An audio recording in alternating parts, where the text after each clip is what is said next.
महत्त्वाची बातमी, राज्यातील जवळपास अर्धा लाख म्हणजेच 50,000हून जास्त शिक्षक हे पगारवाढीच्या प्रतीक्षेत आहेत। आर्थिक वर्ष संपायला 2 महिने शिल्लक आहेत, मात्र तरीही वाढीव टप्पा अनुदान रखडलेलंच आहे। चालू आर्थिक वर्षाचं 1100 कोटींचं अनुदान न मिळाल्यानं 50,000पेक्षा जास्त शिक्षक पगारवाढीच्या प्रतीक्षेत आहेत। सेवक संच नसल्यानं आणि सरकारच्या तिजोरीत खडखडाट असल्यानं शिक्षण खात्यानं निधीसाठी प्रस्ताव पाठवण्यात आला नसल्याची धक्कादायक बाब समोर आली आहे।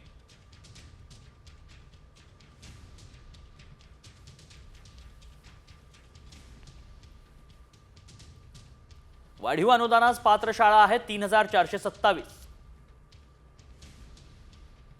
टप्पा अनुदानाची प्रतीक्षा आहे 15,571 तुकड्या। पगारवाढीतील अंदाजे शिक्षक आहेत 51,000।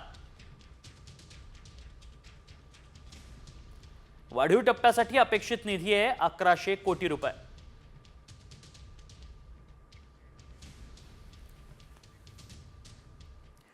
राज्यात एकीकडे विकास कामांची कोट्यावधींची बिलं थकीत आहेत, त्यामुळे 4 लाख कंत्राटदारांनी आता काम बंद आंदोलनाचा इशाराच दिलाय। विविध विभागातील 4 जुलै 2024 पासून तब्बल 89,000 कोटी रुपये बिलापोटी थकलेत। कंत्राटदार संघटनांनी 5 फेब्रुवारी पासून काम बंदचा इशारा दिलाय। लाडकी बहीण योजनेनं हा फटका बसत असल्याचं बोललं जात आहे। कोणत्या विभागात किती थकबाकी आहे ते जाणून घेऊयात ग्राफिक्सच्या माध्यमातून। सार्वजनिक बांधकाम विभाग 46,000 कोटी रुपये थकबाकी आहे। जलजीवन विभाग 18,000 कोटी। जलसंधारण विभाग 19,700 कोटी। नगर विकास विभाग 1,700 कोटी। ग्रामविकास विभाग 8,600 कोटी। दरम्यान याच संदर्भात मंत्री संजय शिरसाट यांनी काय स्पष्टीकरण दिलंय तेही पाहूया।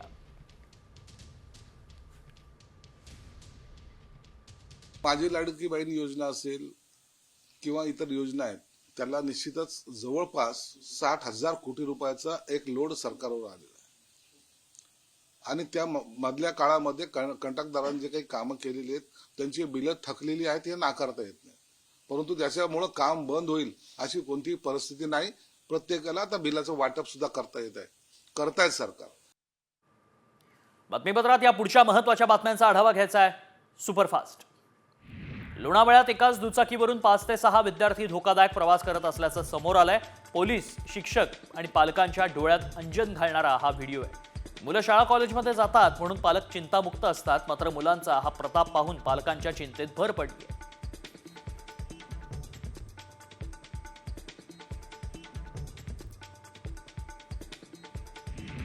पुण्यातील पेठ परिसरात महाविद्यालयीन युवकाला बेदम मारहाण करण्यात आली। ही घटना सीसीटीव्हीमध्ये चित्रित झाली असून याच संदर्भात पोलीस अधिक तपास करतायत।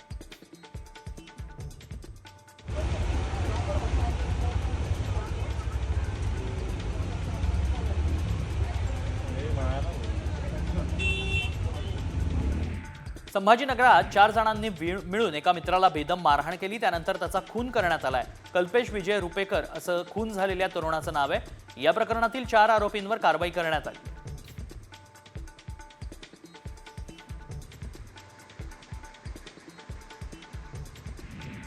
शिर्डीतील दुहेरी हत्याकांड प्रकरणी एका संशयिताला पोलिसांनी ताब्यात घेतलंय। साई संस्थांच्या 2 कर्मचाऱ्यांची अज्ञातानं चाकूनं भुसकून हत्या केली होती।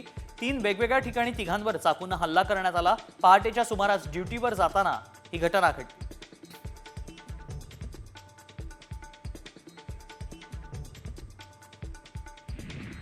साईबाबांची शिर्डी दुहेरी हत्याकांडानं हादरली आहे। या हत्याकांडामागे जे कुणी असतील त्यांना फाशीची शिक्षा देण्याची मागणी मृत सुभाष घोडेंच्या भावानं केली आहे। यावेळी सुभाष घोडेंच्या भावंडांना अश्रू अनावर झाले। अगदी त्यांनी न्यायदानासाठी पोलिसांसमोरही हात पसरले।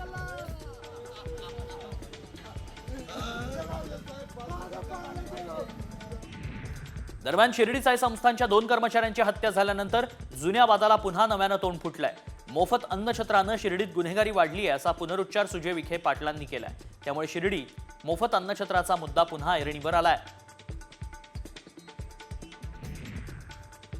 महाराष्ट्र केसरी स्पर्धेच्या सामन्यात 85 हुज्जत घालणं पैलवान शिवराज राक्षेला आणि महेंद्र गायकवाडला चांगलंच भोवलंय.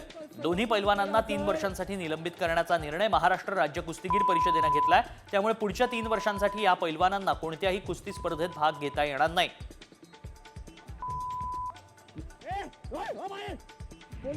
पंचांनी दिलेल्या निर्णयावर कुस्तीपटू शिवराज राक्षेनं नाराजी व्यक्त केली. माझी पाठ टेकलीच नाही, पंचांकडून आमच्यावर अन्याय झाला, सामन्याचा रिप्ले दाखवा, हरलो हे आम्हाला मान्य करू, असं कुस्तीपटू शिवराज राक्षे म्हणाला.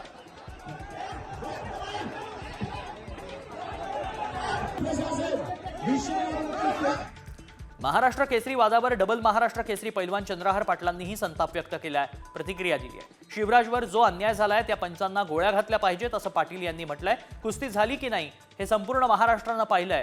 या प्रकरणात शिवराजची कुठलीही चूक नाही असं चंद्रहार पाटील म्हणाले. कुस्तीच्या स्पर्धेत मारहाण योग्य नाही अशा शब्दात उपमुख्यमंत्री अजित पवारांनी पैलवानांना सुनावलंय. न्याय मागताना संयम बाळगणं आवश्यक असल्याचा सल्ला अजित पवारांनी यावेळी दिलाय. अभिनेत्री ममता कुलकर्णीचा बाद काही केल्यानं संपायला काही तयार नाही. महामंडलेश्वर पदासाठी ममता कुलकर्णीनं 10 कोटी रुपये मोजले होते असा आरोप ममतावर करण्यात येतोय. ममता कुलकर्णीला किन्नर आखाड्याची महामंडलेश्वर करण्यात आलं होतं, मात्र विरोधानंतर ममता कुलकर्णीचं महामंडलेश्वर पद काढून घेण्यात आलंय. बाबा सिद्दीकी हत्या प्रकरणातील प्रमुख आरोपी शिवकुमारनं विशेष मकोका कोर्टात घुमजाव केलाय. पोलीस कोठडीत जबरदस्तीनं जबाब घेतल्याचा आरोप त्यानं केलाय. जबाब मागे घेण्यासाठी शिवकुमारनं कोर्टात अर्ज केलाय. बाबा सिद्दीकींच्या हत्या प्रकरणात शिवकुमारवर प्रमुख शूटर असल्याचा पोलिसांचा दावा आहे. एमपीएससीची प्रश्नपत्रिका 40 लाखांना विकण्याबाबतच्या ऑडिओ क्लिपवरून मोठी कारवाई करण्यात आली आहे. आणखी 2 आरोपींना बेड्या ठोकण्यात आल्या आहेत. पुणे पोलिसांनी भंडारा जिल्ह्यातून एका आरोपीला तर दुसऱ्याला मध्य प्रदेशातनं अटक केली आहे. दोन्ही तरुणांनी काही विद्यार्थ्यांना फोन केल्याचं तपासातून निष्पन्न झालंय. सोलापुरात खासगी बँकेच्या वसुली कर्मचाऱ्यांची मुजोरी समोर आली आहे. गाडीचे हप्ते भरले नाहीत म्हणून या कर्मचाऱ्यांनी एका कर्जदाराच्या मुलाचं चक्क अपहरण केलं. या मुलाला त्यांनी एका गोडाऊनमध्ये डांबून ठेवलं. त्यानंतरही मुलाला सोडवण्यासाठी 10,000ची खंडणी मागितली आहे. अपहरण करणाऱ्या तिघांविरोधात गुन्हा दाखल करण्यात आलाय.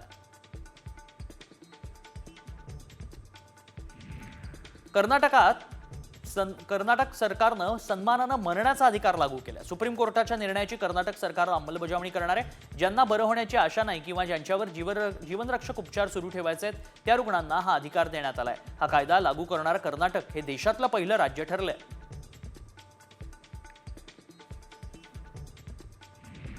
महापालिका निवडणुकांच्या तोंडावर उद्या मुंबई महानगरपालिकेचा अर्थसंकल्प सादर केला जाणार आहे. तसंच मुख्यमंत्री देवेंद्र फडणवीस आणि उपमुख्यमंत्री एकनाथ शिंदेंची छाप दिसणार असल्याची चर्चा आहे. यंदा नव्या योजनांसाठी भरीव तरतूद असण्याचीही शक्यता आहे.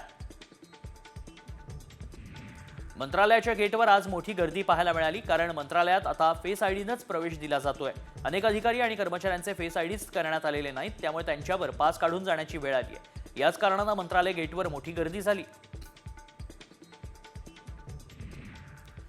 आणि आता बातमी पाहूयात साम टीव्हीच्या इम्पॅक्टची, कारण एमपीएससीची प्रश्नपत्रिका 40 लाखांना विकण्याबाबतच्या धक्कादायक ऑडिओ क्लिप प्रकरणी एक मोठी कारवाई करण्यात आली आहे. मध्य प्रदेशातून एकाला अटक करण्यात आली आहे. ही महिला अधिकारी आहे जिला अटक करण्यात आली आहे. ही महिला अधिकारीच सूत्रधार असल्याचा संशय देखील बळावला आहे. या प्रकरणात पुणे पोलिसांनी भंडारा जिल्ह्यातून एका आरोपीला तर दुसऱ्याला मध्य प्रदेशातून अटक केली. या दोन्ही तरुणांनी काही विद्यार्थ्यांना फोन केल्याचं तपासातून निष्पन्न झालंय. एमपीएससी पूर्व परीक्षेच्या प्रश्नपत्रिका 40 लाख रुपयांना विकण्यात येत असल्याची धक्कादायक माहिती एका ऑडिओ क्लिपच्या माध्यमातून पुढे आली होती. एका एजंटच्या संवादाची ही ऑडिओ क्लिप साम टीव्हीच्या हाती लागली. या एजंटनं किशोर बाळासाहेब जाधव या विद्यार्थ्याला फोन केला होता आणि एमपीएससीची प्रश्नपत्रिका हवी असल्यास थेट 40 लाख रुपयांची मागणी करण्यात आली होती. आतापर्यंत एकूण 6 आरोपींना अटक झाली आहे.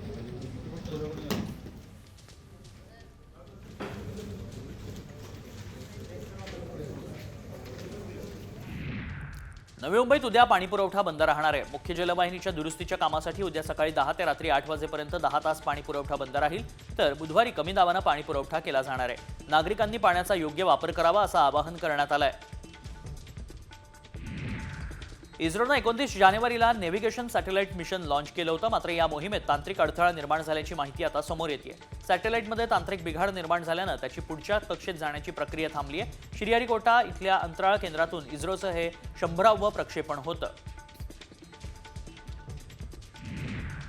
केंद्रीय अर्थसंकल्प 2025 सादर केल्याच्या 2 दिवसांनंतर डॉलरच्या तुलनेत भारतीय रुपयात ऐतिहासिक घसरण झाली आहे. रुपया प्रथमच 87 रुपयांच्या वर गेलाय. डॉलरच्या तुलनेत रुपया 42 पैशांच्या घसरणीसह 87 रुपये 6 पैशांवर उघडलाय. तर व्यवहार सुरू झाल्यानंतर 10 मिनिटातच तो 55 पैशांवर आला.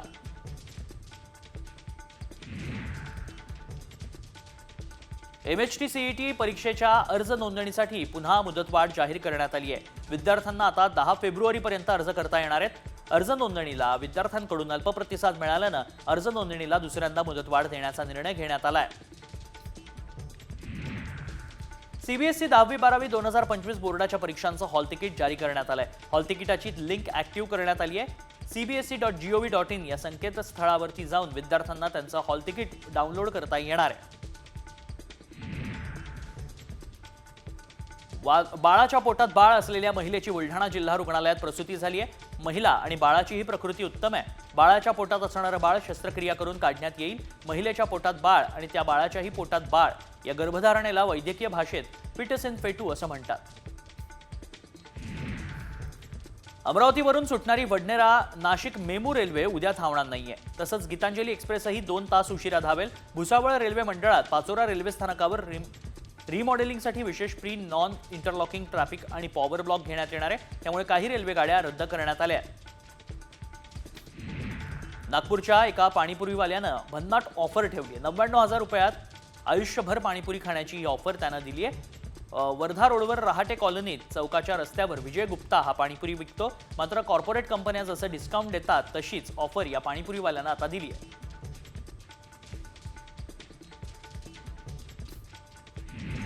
भारत आणि इंग्लंड दरम्यान झालेल्या 5व्या T20 सामन्यात टीम इंडियाने इंग्लंडचा 150 धावांनी दणदणीत विजय मिळवला.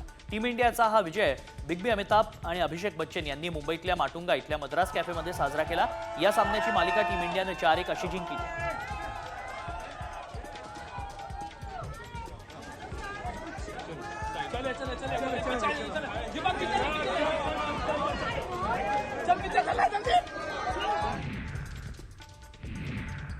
रायगडच्या मुरुड समुद्रकिनारी बैलगाडा शर्यतीचं आयोजन करण्यात आलं होतं. पंचक्रोशीत बैलगाडा मालकांनी स्पर्धेत भाग घेतला होता. यावेळी शर्यत पाहण्यासाठी लोकांनी मोठ्या प्रमाणात गर्दी केली.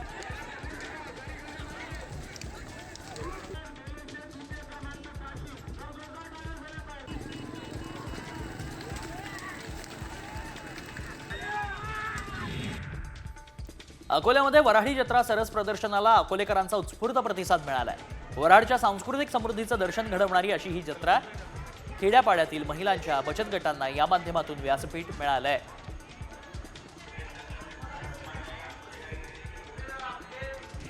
जगद्गुरू संतश्रेष्ठ तुकाराम महाराजांच्या पदस्पर्शानं पावन झालेल्या श्री क्षेत्र भंडारा डोंगरावर 2 फेब्रुवारी ते 9 फेब्रुवारी अखंड हरिनाम सप्ताहाचं आयोजन करण्यात आलंय. त्यात विविध धार्मिक कार्यक्रम होतील. माघ शुद्ध दशमीच्या निमित्तानं दरवर्षी अखंड हरिनाम सप्ताह इथं होतो.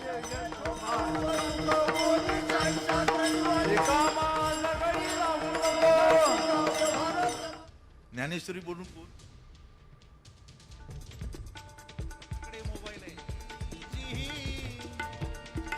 हृदया मंदिरी. नाशिकमधनं एक मोठी बातमी समोर येते. नाशिकमध्ये 2 गटाच्या टोळी युद्धात गोळीबार झाल्याचं पाहायला मिळतंय.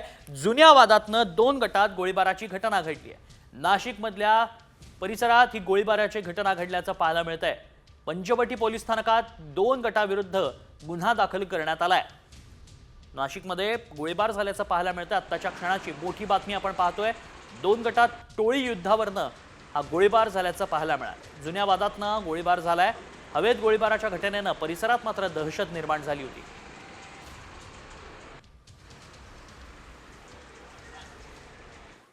बातमी महाकुंभमेळ्यातनं. महाकुंभमेळ्यातल्या 3ऱ्या अमृत स्नानाला सुरुवात झाली आहे. सर्वात आधी नागा साधूंनी स्नान केलंय. त्यानंतर महानिर्वाणी आणि निरंजनी आखाड्यानं संगमात स्नान केलं. आतापर्यंत 35 कोटींपेक्षा जास्त भाविकांनी महाकुंभात स्नान केलंय. तर आज सुमारे 5 कोटी भाविक अमृत स्नान करतील अशी अपेक्षा आहे. भाविकांच्या सुरक्षेसाठी एकेरी मार्ग तयार करण्यात आला. घाटांवर अतिरिक्त पोलीस बंदोबस्त तैनात करण्यात आलाय. स्नान करणाऱ्या भाविकांवर हेलिकॉप्टरमधून फुलांच्या पाकळ्यांचा वर्षाव करण्यात येतोय.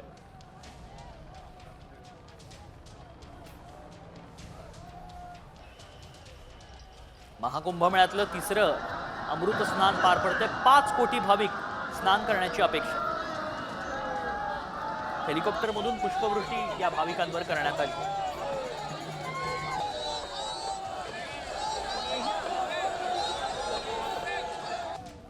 आणि इकडे अभिनेत्री ममता कुलकर्णीचा वाद काही केल्यानं शमायला तयार नाही, संपायला तयार नाही. महामंडलेश्वर पदासाठी ममता कुलकर्णीनं तब्बल 10 कोटी रुपये मोजले होते असा आरोप ममतावर करण्यात येतोय. ममता कुलकर्णीला किन्नर आखाड्याची महामंडलेश्वर करण्यात आलं होतं, मात्र विरोधानंतर ममता कुलकर्णीचं महामंडलेश्वर पद काढून घेण्यात आलं. दरम्यान तिनं 10 कोटी रुपये देऊन महामंडलेश्वर पद मिळवल्याचंही आता बोललं जात आहे.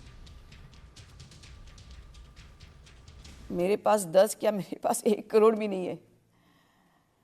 मेरे बैंक अकाउंट सील किए गए हैं गवर्नमेंट ने. आपको मालूम नहीं मैं किस तरह से रह रही हूँ, मेरे जीवन में रह रही हूँ. ये आंसू ऐसे ही नहीं आ रहे. मैंने काफ़ी त्याग किया है, काफ़ी चीज़ का. कुंभमेळा संदर्भातलीच बातमी. प्रयागराजमध्ये स्वामी शांतिगिरी महाराजांना जगद्गुरू पदवी प्रदान करण्यात आली आहे. महामंडलेश्वर आचार्य अवधेशानंद गिरीजी महाराजांच्या हस्ते त्यांचा पट्टाभिषेक सोहळा पार पडला. विशेष म्हणजे श्री शंभू पंचदशनाम जुना आखाड्याकडून ही पदवी मिळणारे शांतिगिरी हे महाराष्ट्रातील पहिले संत आहेत.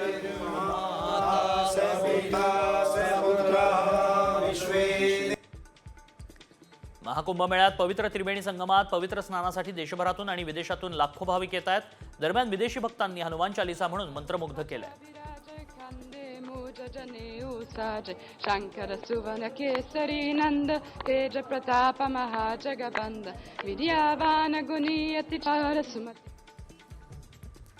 नाशकात 2027 मध्ये सिंहस्थ कुंभमेळा होणार आहे. 2027च्या सप्टेंबर-ऑक्टोबरमध्ये म्हणजे श्रावण महिन्यात 3 शाही स्नान होतील. याच पार्श्वभूमीवर नाशिक प्रशासन अलर्ट मोडवर आलंय. प्रयागराज कुंभमेळ्यात झालेल्या चेंगराचेंगरीनंतर नाशकात होणाऱ्या कुंभमेळ्यासाठी उपाययोजना राबवण्यात येत आहेत.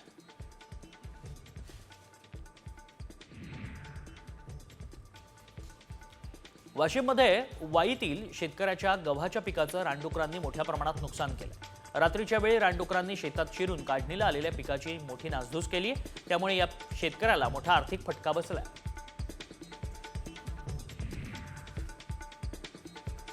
हमी केंद्राच्या माध्यमातून सोयाबीन खरेदीसाठी 6 फेब्रुवारीपर्यंतची अंतिम मुदत देण्यात आली आहे. ही मुदतवाढ मिळाली त्याचवेळी 2 शासकीय सुट्ट्या लागून आल्या. आता उर्वरित 4 दिवसात 2 लाख क्विंटल सोयाबीन खरेदी होणार कसं, हा प्रश्न आहे. इतक्या मोठ्या प्रमाणात सोयाबीन खरेदीची यंत्रणा उपलब्ध नाही, त्यामुळे शेतकरी धास्तावलाय. यवतमाळमध्ये सीसीआयनं 10 फेब्रुवारीपर्यंत जिल्ह्यातील कापूस खरेदी थांबवली आहे. खुल्या बाजारात कापसाच्या दरात घसरण झाल्यानं शेतकऱ्यांनी कापूस विक्रीसाठी सीसीआयकडे धाव घेतली आहे. त्यामुळे सीसीआयची केंद्र हाऊसफुल झाल्यानं कापूस ठेवायला जागाच आता शिल्लक राहिलेली नाही. यामुळे सीसीआयनं कापूस खरेदी थांबवली आहे. जालना नांदेड समृद्धी महामार्गावर शेतकऱ्यांनी धरणं आंदोलन केलंय. सरकार जमिनीला कवडीमोल भाव देत नसल्याचा आरोप शेतकऱ्यांनी केलाय. त्यामुळे गेल्या 7 दिवसांपासून ते धरणं आंदोलन करतात. तसंच जमिनीला योग्य तो भाव न दिल्यास सामूहिक आत्मदहन करू असा इशाराही यावेळी देण्यात आला. कोल्हापूर शहरातल्या मशिदीवरील अनधिकृत भोंगे काढा या मागणीसाठी हिंदुत्ववादी संघटना आक्रमक झाल्या आहेत. जिल्हाधिकारी कार्यालयासमोर जोरदार घोषणाबाजी करत हिंदुत्ववादी कार्यकर्त्यांनी लक्षवेधी आंदोलन केलंय. अनधिकृत भोंग्यांविरोधात तक्रार अर्ज देऊनही कारवाई न झाल्यानं हिंदुत्ववादी संघटनांनी आंदोलन केलंय.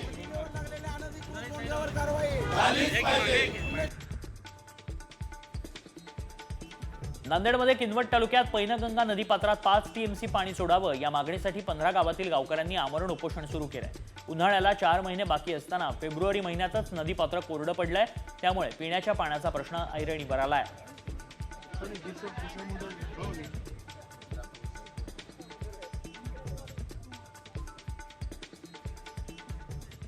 ती पद्धत फॉलो केली की न केली म्हणून आम्ही असं चीफ इलेक्शन कमिशनला पत्र लिहिलं होतं की याची माहिती द्यावी.